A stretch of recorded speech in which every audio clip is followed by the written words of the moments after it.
Kalau bahasa saya, viral di dunia maya, goblok di dunia nyata. Ini rekamnya pakai pohon. Pohon pisang.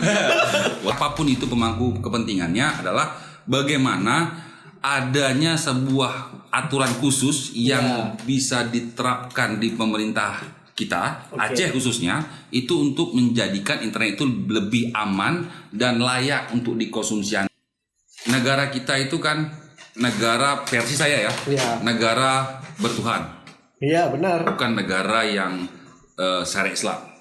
Jadi kan banyak sekarang asal dia ngerti ngomong DNS, MAC address misalnya udah level teknik agak ribet sedikit, pakar. Ngomong di koran, pakar gitu. Jadi yang tung tang gedang dang dang tagadaga dum gedam dam dam tung tang tagadaga dum tung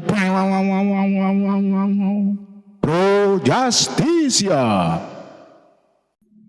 Assalamualaikum warahmatullahi wabarakatuh. Kembali lagi bersama kita di podcast Pro Justisia dengan sesi Free Voice. Hari ini kita kedatangan Bang Maulana atau yang sering akrab disapa Bang Mul. Bang Maulana ini kita sapa dulu nih. Bagaimana Bang? Kabarnya sehat? Sehat sekali. Sehat sekali hari ini ya. Sehat sekali. Teman-teman, Bang Mul ini kalau banyak dikenal sebagai salah satu orang yang memperjuangkan kesenjangan digital ya Bang. Kemudian juga sangat aktif ya dalam mengkampanyekan bagaimana penggunaan internet dengan baik.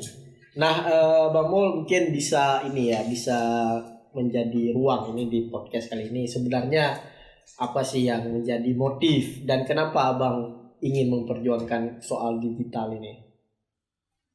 Oke, baik. Terima kasih sebelumnya sudah selamat datang Bang di tempat kita. Tempat teman-teman yang luar biasa, kreatif. Maaf. Sederhana nih Bang, maaf. Kayak gini kita kan. Tadi asal kita produktif, kreatif itu sudah bagus. Benar. Itu bagian dari visi. Bagian dari kampanye Abang selama ini inilah bentuknya. Inilah sederhana saja tapi kontennya sudah produktif kan. Iya. Sudah kreatif, bagus, luar biasa anak-anak muda dengan ala kadar seperti ini udah jadi kualitas seperti ini. Ini rekamnya pakai pohon pisang. Wajar. Tapi ini yang tidak ada, tidak harus seperti apapun, tapi ini sudah bisa jalan. Perjuangan literasi digital, kesenjangan digital yang kita perjuangkan itu karena adanya ketidaksamaan. Ibu kota kita Banda Aceh dengan Aceh besar, dengan Pulau Aceh, Sabang itu terjadi kesenjangan digital yang sangat besar. Karena potensi Itunya dengan apa? Maksudnya dengan daerah lain Jakarta. Dengan Jakarta, dengan Banda Aceh sendiri kita masih jauh tertinggal. Artinya, padahal pasca tsunami berkembang Aceh, kota Banda Aceh itu lebih banyak menggunakan teknologi.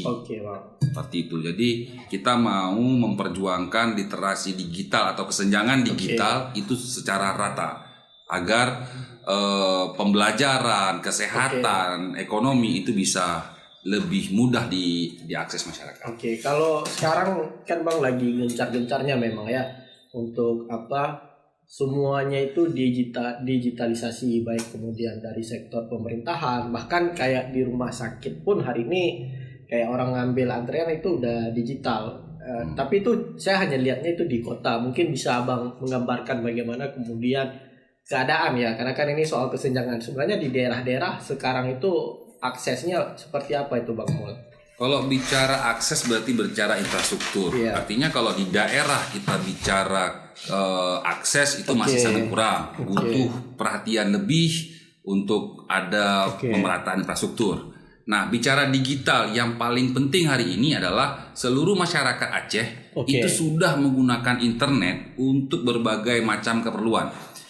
Baik itu untuk keperluan ekonomi, informasi, habis itu kesehatan, pendidikan yang saat ini diakses oleh anak-anak kita itu bisa juga bermain kan dengan internet. Artinya yang perlu paling diperhatikan oleh masyarakat kita atau nanti pemangku kepentingan adalah bagaimana mewujudkan internet aman bagi anak, internet yang murah, mudah diakses, tapi sehat sesuai dengan budaya kita aja. Kalau sekarang untuk akses internet itu udah seluruh masyarakat Aceh ya Bang? Maksudnya hampir rata-rata itu sudah bisa mengakses lah ya, sudah punya jaringan ya, atau memang mungkin kita jangan ngobrol dulu masalah penggunaannya, tapi aksesnya dulu ada atau tidak ini sebenarnya di daerah-daerah Bang? Karena kita masih berjuang untuk kesenjangan digital, akses internet tadi tidak semua daerah ada. Oke, masih ada ya? Masih banyak kosong. Tuh, bukan ada, masih banyak. Masih banyak. Itu masih contohnya banyak. di daerah mana mungkin Bang? Kalau di Banda Aceh besar kayak Pulau Aceh itu belum merata. Oke, Pulau Aceh. Itu daerah Lam Teba belum merata. Padahal itu masih dekat dengan ibu kota dekat sekali dengan ibu kota. Oke, berarti kalau bisa kita lihat memang Bang, penggunaan anggaran ya, karena kan dari dulu kita juga sebenarnya sudah punya anggaran otsus ya. Harusnya itu bisa diimplementasi dengan baik, salah satunya melalui pembangunan akses terhadap internet. Nah, kalau Abang ini melihat sekarang, kan mungkin ini juga menjadi keresahan saya anak muda yang melihat penggunaan internet itu ini sangat ke arah negatif ya. Ini bagaimana mungkin kampanye yang Abang lakukan? Artinya ini jadi tanggung jawab siapa dan pencegahannya seperti apa sih Bang? Sebenarnya tanggung jawabnya kalau internet itu bisa lebih baik, bicara lebih baik itu kan hulu ke hilir. Oke. Anak muda yang akan dirasakan ke hilir. Hulunya itu belum ada yang baik untuk controllingnya. Tapi dari kementerian, menurut data yang ada ya Bang, udah berapa ya? Hampir tiap tahun itu ribuan. Misalkan kayak konten pornografi itu diblokir, artinya itu belum cukup untuk sekarang pencegahan seperti itu Bang. Belum, karena kan yang dipikirkan oleh kementerian itu adalah blokir. Tapi dari segi teknis, memblokir itu tidak akan pernah berhasil.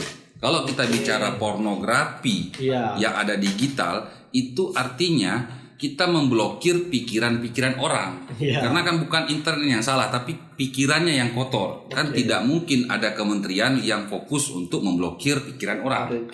Nah, artinya perlu ada sebuah regulasi khusus di pemerintahan kita. Aceh ini menurut saya ini bisa diangkat, dikawal. Ini kampanye Abang? Enggak, maksudnya kampanye digital. Digital. Ada regulasi khusus harusnya di pemerintah. Menurut saya siapapun itu pemangku kepentingannya adalah bagaimana adanya sebuah aturan khusus yang bisa diterapkan di pemerintah kita, Aceh khususnya, itu untuk menjadikan internet itu lebih aman dan layak untuk dikonsumsi anak. Artinya tidak ada pornografi, agak sulit untuk diakses pornografi. Iklan-iklan yang ada dalam media itu bisa disesuaikan. Artinya ada regulasi tersendiri. Nah, kenapa selama ini nggak ada?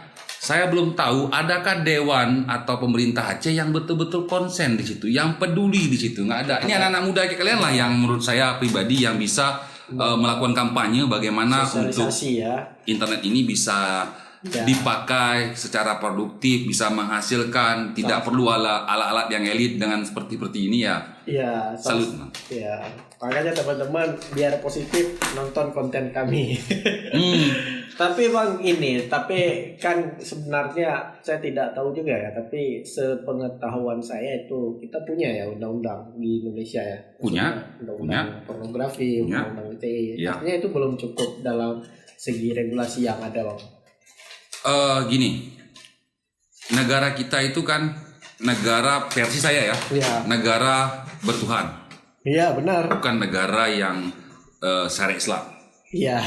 Tapi kita ini kan karena khusus, kita tuh kan butuh Aceh punya kekhususan. Ada kekhususan tersendiri yang bisa buat internet ini sesuai dengan kita, Acehnya, keacehannya itu hidup.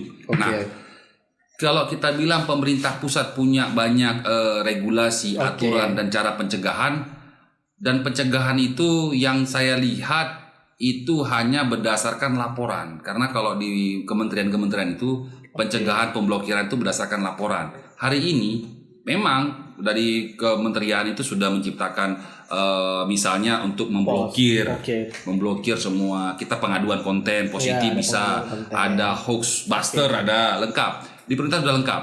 Tapi apakah itu turun ke bawah atau hanya di Kota Banda Aceh? Hari ini kalau teman-teman lihat kementerian-kementerian tuh kalau mau buat kegiatan sosialisasi atau penyuluhan semuanya di Banda Aceh. Mana mau turun ke Lam Teba? Padahal di sana juga ada pemakai. Betul, tapi kalau dari segi saya, menurut saya si kementerian itu berfokus untuk mungkin dewannya bisa berpikir, mungkin pemerintah bisa berpikir kayak gitu. Jadi yang dibutuhkan adalah orang-orang yang nantinya hadir generasi muda itu untuk maju, untuk memikirkan hal-hal yang berbau konten-konten negatif itu bisa dihilangkan. Karena solusinya ada pada anak muda yang kreatif sesuai dengan budaya kita untuk membuat konten. Oke. Kemudian ini juga ya Bang, saya coba bicara sedikit fenomena yang belakangan juga terjadi ya. Dan itu ya mungkin banyak perspektif ya. Kan salah satu hal yang kemudian menjadi masalah di dunia internet sekarang kan ada judi online, kemudian pinjaman online, pinjol lah, bahkan pinjol yang sifatnya ilegal.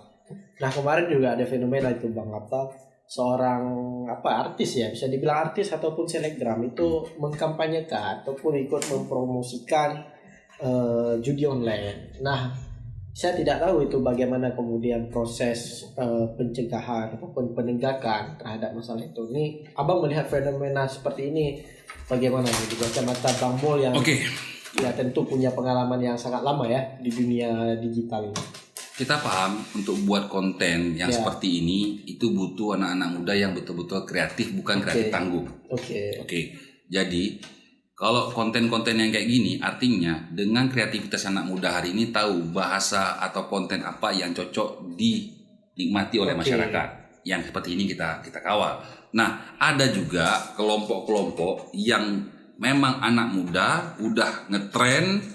Kalau bahasa saya viral di dunia maya, goblok di dunia nyata. Jadi dia kadang pinter juga di dunia nyata. Tapi intinya dia itu waktu ditawarkan ada iklan endorse itu kan berharap uang yang dibayar. Artinya kenapa itu bisa diterima? Karena memang daya konten kreativitasnya masih kurang. Seharusnya teman-teman di sini bimbing teman-teman yang lain yang memang kurang kreativitas. Itu satu.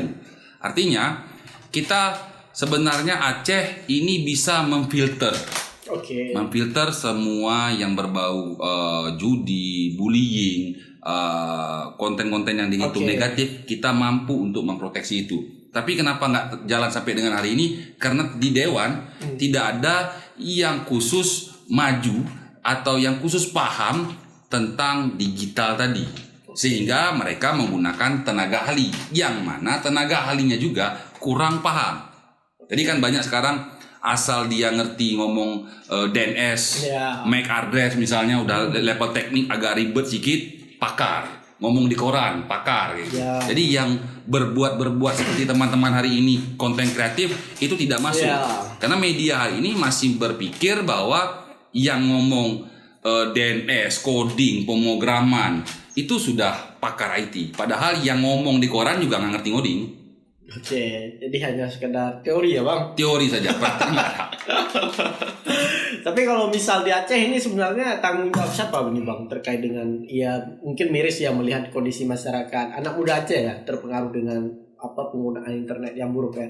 Ini sebenarnya tanggung jawab siapa dan dinas mana ataupun mungkin ini masih di ruang lingkup kementerian ini atau ada satgas khusus ini Bang? Kalau internet versi saya yang tanggung jawab itu pertama jelas pemerintahnya, regulasinya, DPR-nya, Kominfo kalau dalam hal ini. Nah, Kominfo, polisi juga tanggung jawab di situ. Perlindungan anak dan perempuan? P2 apa sih? Perlindungan anak dan perempuan. Itu juga ikut tanggung jawab. Tapi ada juga daya juga ikut tanggung jawab. Artinya dalam dunia ini sudah jadi dua, dunia nyata sama dunia gaib, dunia internet, dunia maya. Itu di dunia nyata kita sudah bagus kita jaga. Sekarang unsur yang ada di dunia nyata tadi itu harus kita libatkan di dunia maya. Ada keterlibatan bersama, bukan bergerak sendiri-sendiri. Makanya hari ini kalaupun kami berjuang untuk mengatasi kesenjangan digital itu tidak bisa sendiri, tapi rame-rame. Bahkan hari ini podcast apa nama? Podcast Pro Justice ya Bang. Nah, yang kayak gini yang dibutuhkan. Artinya konten-konten untuk bisa mensikapi internet itu jauh lebih baik dan bermanfaat. Ada konten-konten lain agar melahirkan orang-orang kayak gini banyak. Aktif ya. Jadi orang-orang kayak Reja memang harus banyak. Enggak, ini Bang karena tim ya. Oh, karena ada tim di belakang layar ini yang kemudian membuat kita ingin. Berarti kan bisa dibilang Reja dan kawan-kawan. Ya. Reja dan Jufri. Ya, ada siap. Jufri di sana Bang. Nah, nih dengar-dengar nih Bang dari teman-teman Bang Mul juga katanya masih berencana ataupun sudah bekerja di Bang. Dengar-dengar rencana mau maju ini ya Bang sebagai perwakilan rakyat katanya. Ini kenapa sih yang menjadikan motif Abang ya sehingga Abang ingin maju jadi DPRA ya Bang? DPRA. Ya, mungkin bisa sedikit motif. Oh. Kalau ngomong DPRA motif, supaya motif saya kecewa sama DPRA sebelumnya. Kenapa? Karena perjuangan kami 18 tahun lebih untuk memperjuangkan kesenjangan digital, itu tidak ada yang dukung dari dewannya. Tapi Abang pernah menyampaikan itu ke mereka? Sudah sering, kita coba. Dan sering? Enggak, sudah ada. Artinya kan mereka? Ya nggak ada respon. Diam saja. Kenapa? Memang nggak ada yang tahu. Hari ini saya bilang kalau satu pun dewan hari ini duduk rame-rame, satu pun nggak ngerti internet, nggak ngerti tentang IT itu nggak tahu. Tapi jadi mereka pemakai. Okay. Itu aja user. Artinya kalau dewannya nggak ngerti, masyarakatnya kolab. Artinya saya butuh motif saya naik. Pertama kecewa dengan yang sebelumnya. Saya naik hari ini untuk menyelesaikan perjuangan 18 tahun yang sudah Abang perjuangkan sebelumnya agar bisa internet ini aman bagi anak. Itu perjuangan saya. Tapi satu hal tadi, ini tidak bisa berjuang sendiri. Harus ada pengawalan dari masyarakat, karena kalau tidak ada pengawalan betul, apapun yang dibuat tidak akan selesai. Artinya saya berharap tujuan saya maju ke DPRA, saya lihat DPRA punya terobosan-terobosan baru dari PNA, itu baru, bagus, saya lihat ada, cocok, dan bisa menerima orang-orang kreatif, saya gabunglah ke PNA, naiklah DPRA. Masalah nanti naik di lapangan, menang atau tidak, itu minimal saya ini sudah berjuang, saya sudah bersuara, saya coba mau naik, dan saya jelas, ini orang-orang kita pasti banyak kalah karena politik uang. Hari ini kan masyarakat yang harus dicerdaskan adalah bagaimana tidak terlibat dengan politik uang. Ambil saja uangnya, jangan pilih orangnya. Pilih yang punya visi, kan kayak gitu. Dan Bang Mul punya visi hari ini? Iya, saya punya visi. Tapi kan dilihat juga kebutuhan masyarakat. Apakah masyarakat itu butuh untuk melindungi anaknya di dunia digital? Tidak. Kalau misalnya menurut mereka itu sudah mendampingi anaknya di dunia digital dan tidak berdampak apapun, tidak akan merusak mental mereka di dunia digital, tidak kena pornografi di dunia digital, jangan pilih saya, berarti misinya sudah selesai. Artinya kalau siapapun yang mau bangun misi ini silakan, karena ini memang tidak bisa kerja sendiri. Saya butuh orang-orang kreatif muda seperti ini juga nantinya. Yang artinya saling mendukung lah, Pak. Saling bersama, karena kan ini demi kebersamaan. Kemudian juga ini ya Bang, mungkin bisa menjadi kegelisahan Abang ya, kegelisahan Abang yang kemudian menjadikan Abang maju sebagai DPRA. Ini sebenarnya apa sih yang paling miris terhadap penggunaan internet, khususnya di Aceh ini Bang? Pertama, sebenarnya saya nggak cocok DPRA. Cocoknya presiden. Ganti Jokowi Bang. Presiden cocoknya. Jadi Malcolm X Bang. Minimal gubernur lah Aceh kan. Sebenarnya Aceh ini kan jelas-jelas kita daerah tujuan, ujung sekali. Daerah paling barat. Kita mau mainkan UMKM. Yang berbasis digital, teman-teman UMKM banyak, kreatif luar biasa, jago, bagus-bagus produknya, mau dijual ke Jakarta mahal ongkos kirim. Nah, mau dijual ke luar negeri susah akses. Jadi itu kita. Terus kalau konten-konten, banyak orang Aceh, teman-teman Aceh itu banyak jadi konten-konten kayak kawan-kawan muda hari ini itu banyak. Yang kayak Reja ini banyak. Artinya begitu mereka kuat, mereka keluar. Nah, konten-konten kreatif tadi itu yang diciptakan oleh anak muda yang dia lihat sekelilingnya cocoknya apa, itu tidak diterima oleh generasi tua. Nah, ini kan kalian tayangkan mau yang dilihat mau generasi tua nggak apa. Semoga aja generasi tua bisa berpikir bahwa anak muda kayak gini itu yang wajib mewarnai Aceh. Jadi internet itu sebenarnya bisa dibuat untuk apa saja. Mau buat baik, bagus. Buat jahat, gampang. Dan sangat mudah ya. Sangat mudah. Jadi efeknya itu yang kita lihat. Efek generasi muda, efek adik-adik kita, efek anak-anak kita nantinya. Itu yang kita lihat. Dan saya juga bingung sebenarnya Bang. Berapa kali saya kan juga terlibat lah dalam hal mendampingi beberapa korban-korban yang kemudian bermasalah dalam dunia internet. Kan ini sering kita dengar misalkan kayak soal penyebaran video pribadi oleh pacar lah, kemudian penipuan secara online lah, kemudian juga investasi bodong lah, kemudian di Aceh juga hampir rata-rata kan orang sibuk main cheat ya Bang. Ya ini mungkin menjadi bukti ya, kalau bagi saya melihatnya menjadi bukti bagaimana kualitas pendidikan ya, ataupun kualitas orang untuk memakai internet positif di Aceh ini sangat rendah. Mungkin ini bisa dimulai dari mana nih Bang? Apa dari sektor pendidikannya? Atau dari konten anak muda kayak gini. Jadi ini jadi bagian. Nah, jadi gini cerita.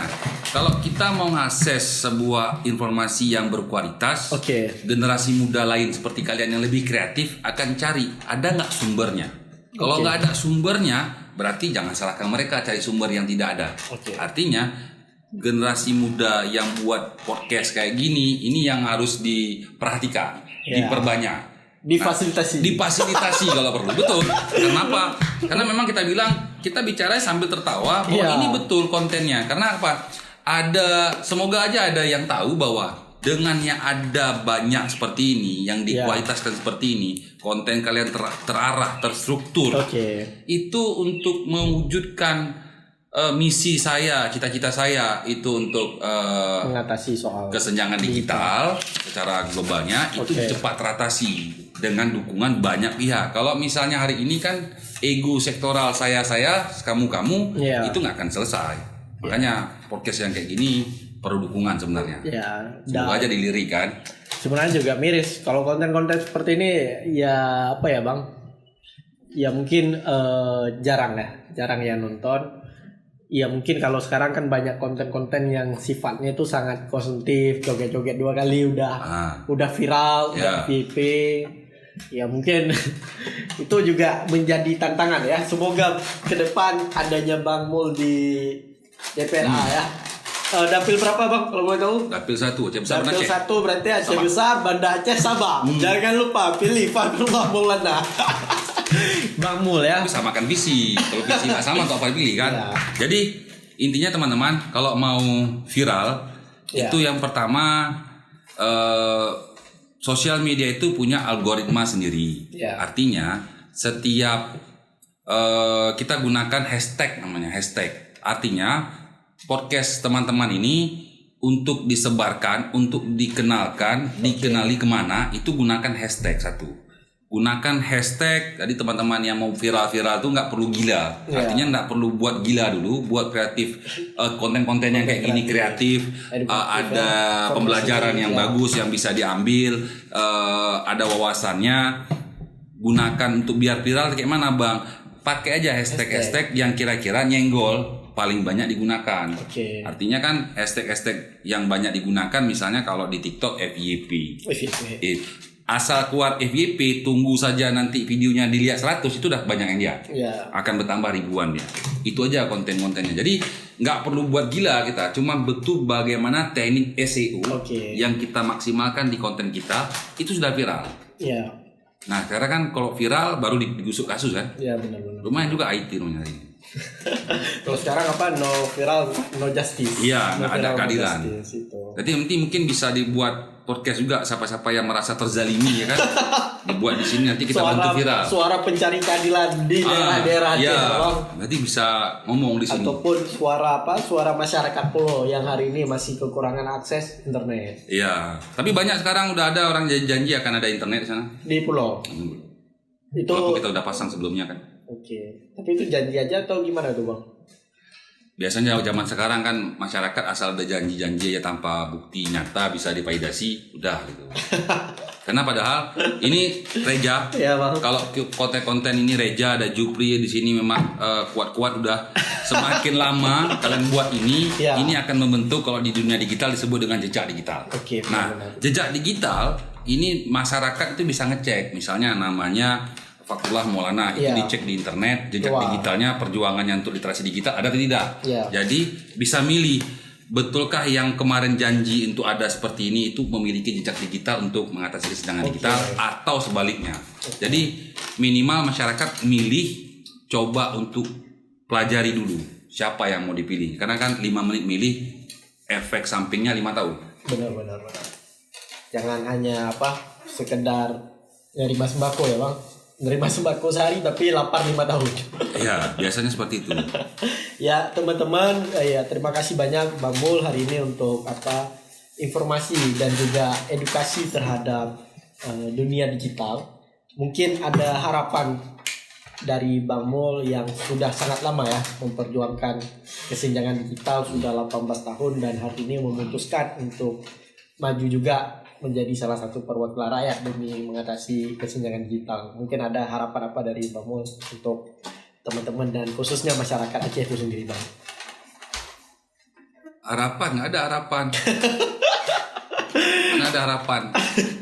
Aku yang ada tujuan. Ya, apa tujuan apa? Nah, kalau harapan kan nanti hilang kan. Tujuan aku cuma satu, kalau aku terpilih yang difokusnya aku bilang sama tim semua, yang fokus aku tuh internet aman bagi anak, internet murah bagi masyarakat. Itu yang kita fokus dan yang aku mampu, itu yang aku bisa. Kalau untuk yang lain aku belum mampu. Jadi bagusnya kita maju ke dewan dengan ilmu yang ada dan jelas, tapi bukan janji yang tidak ada kira-kira bagaimana. Jadi harapan jadi harapannya kayak gini. Harapan saya nanti kalau saya terpilih, nanti saya akan buat jalan zakat lebih murah, itu kan banyak kan. Jadi saya tujuan saya nggak punya harapan apapun. Tujuan saya naik bisa terwujudnya internet aman bagi anak, internet murah bagi masyarakat. Mungkin baik. Itu dan nggak ada koma-koma lagi. Baik. Jadi ini bentuk perjuangan Bang Mul untuk kemudian bisa mengatasi kesenjangan digital. Baik, kemudian hari ini masih menjadi tergabung dalam beberapa kelompok komunitas, kemudian juga ke depan semoga saja bisa menjadi anggota dewan. Nah teman-teman sekalian, terima kasih banyak untuk hari ini dan terima kasih juga Bang Mul. Ya, kopinya juga makasih atas kesempatan bisa hadir di tempat kita di podcast kecil-kecilan nih Bang. Dan jadi kalau ada yang mau juga punya visi-visi lain, datang kemari, hubungi kemana? Hubungi tim kreatif, hubungi di bawah ini Bang. Nanti jangan lupa disponsorin dong sekali-sekali Bang. Biasanya yang sponsor dulu, yang sudah kuat-kuat. Ini bentar lagi insya Allah juga semakin kuat. Doain juga dari Bang Mul. Ya kontennya semakin kreatif, semakin edukatif, pasti kuat. Amin. Ya teman-teman, terima kasih banyak. Terima kasih juga Bang Mul atas waktunya. Sekali lagi teman-teman jangan lupa nonton terus dan ikutin terus channel kita di podcast Pro Justisia dengan sesi V-Voice dan nantikan untuk narasumber selanjutnya. Terima kasih. Assalamualaikum warahmatullahi wabarakatuh. Waalaikumsalam. Tung tang gedang dang dang daga dum gedam dam dam tung tang daga dum daga dum tung Pro Justisia.